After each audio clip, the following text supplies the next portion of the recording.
Cross product, इसको vector product भी बोलते हैं। इसका रिजल्ट क्या आता है? वेक्टर ही आता है। डॉट प्रोडक्ट का रिजल्ट क्या आता है? मतलब स्केलर आता है। ठीक है, अगर दो वेक्टर हैं, vector A and vector B, इनका अगर आप क्रॉस प्रोडक्ट करते हैं उसको बोलते हैं ए क्रॉस बी, उसको बोलते हैं ए डॉट बी।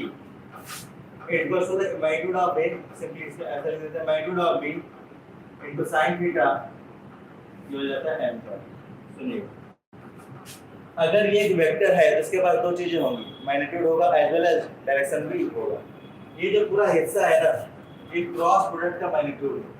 ये क्या है? बेसिकली मैग्नीट्यूड ऑफ, ये है magnitude of vector A cross vector B. ठीक है, अगर इसकी बात करें ये क्या है, ये हमारे पास है direction of vector A cross vector B.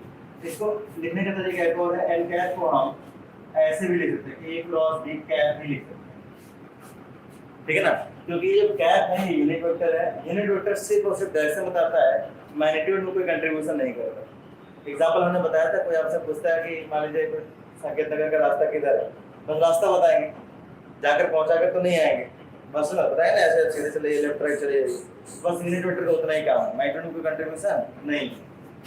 ये जो यूनिट वेक्टर है ना, ये परपेंडिकुलर होता है to vector A and vector B, इन दोनों के परपेंडिकुलर भी होता है। यानी अगर दो वेक्टर का क्रॉस प्रोडक्ट करते हैं तो एक रिजल्ट जो वेक्टर ही आएगा, वेक्टर के पास मैग्नीट्यूड होना चाहिए, डायरेक्शन भी होना चाहिए। ये उसका मैग्नीट्यूड हो गया और ये उसका डायरेक्शन हो गया।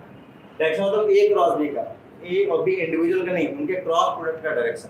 बात समझ आ गया? इसका डायरेक्शन कैसे बनाते हैं, कैसे समझते हैं, अभी नेक्स्ट